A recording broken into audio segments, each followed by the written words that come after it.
according to Russian media reports, the bridge is closed indefinitely for the next at least couple of months.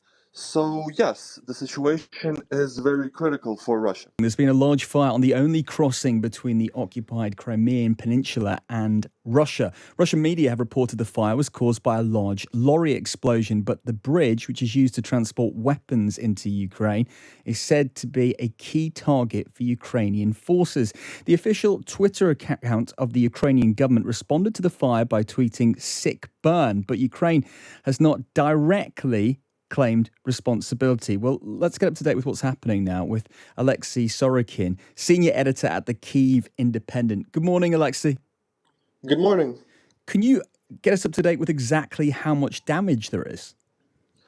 Well, according to eyewitnesses, part of the bridge collapsed. Also, there's a train carrying fuel that apparently was ablaze, and now the fire is still ongoing.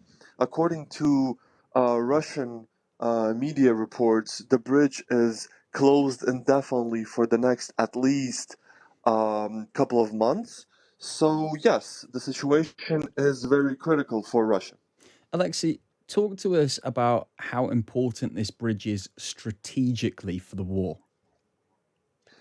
Well, it's important in two aspects. First, strategically, because Russia was able to ship weapons, tanks, artillery systems through mainland Russia to occupied Crimea and then to Kherson Oblast and the southern front line. Now, Russia is cut off, and this will definitely help Ukrainian offense in Kherson Oblast and in Zaporizhia Oblast as well. But second of all, which is I think more importantly, is that this bridge was a pillar to Vladimir Putin's regime. This Right. was a spectacle for him. Occupying Crimea, annexing Crimea, was something his regime was built on in the last 8 years. Before that, the regime was searching for something to give to the people, right? When Crimea was occupied, over 80% of Russians supported this. And now, footage of this Crimean bridge in flames, that's obviously a hit personally to Vladimir Putin and to his domestic base. Yeah, so that's the bridge that goes into Crimea. But what about Crimea itself? Because I remember about 6 weeks ago, we saw these images of rockets landing in Crimea, actually in a holiday resort there, and a lot of Russian tourists running as these rockets came in. How stable is the situation in Crimea itself? I think that after this attack, Russians will understand that it's not safe in Crimea. Before that, it was one time, two time thing.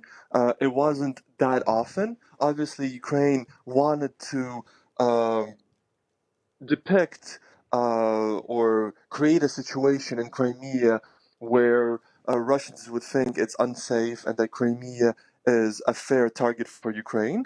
Now, I think after this attack on the bridge, Ukraine achieved it. What sort of gains have we seen in the last 24 hours?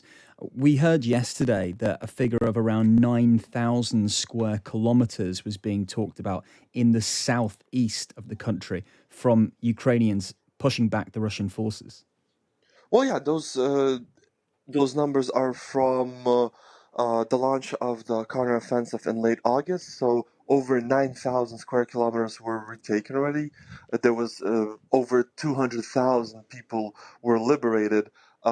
If we're talking about the south, then Ukraine was able to push as far as 30 to 40 kilometers deep into Russian occupied territory. And in the northeast, in Kharkiv Oblast, in Luhansk Oblast, Ukraine was even more successful. It's up to 55, 60 kilometers deep into Russian held territory. I would say that soon we will witness the full liberation of Kharkiv Oblast, and now Ukraine is actively pushing into Luhansk Oblast, which was before a couple of weeks back, it was the only region fully under control of Russia. What's the feeling now in October as we go into the winter about how long this war could last? I mean, we heard from Richard Barron's a little bit earlier on the program here from London that it won't be done and dusted by Christmas. That Russia cannot win the war in the medium to long term. But Oleksiy, how do you see it panning out in the coming winter months? Well, we have to understand that Ukrainian counteroffensive has a limited time right now because during winter it's very hard to conduct a successful offensive. So Ukrainian forces have about uh, a month, maybe a month and a half, to achieve as much as possible. Ukraine will definitely try to retake Kherson Oblast and push as deep as possible in Luhansk Oblast, but unfortunately, this won't end the war.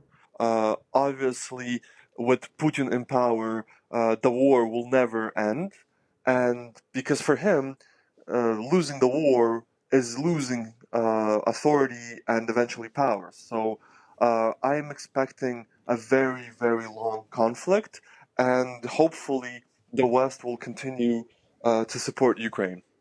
Oleksiy, thanks so much for speaking to us this morning. That's Oleksiy Sorokin, the senior editor of the Kyiv Independent, saying there that they have a month and a half to make as much ground as possible, simply because the winter's coming.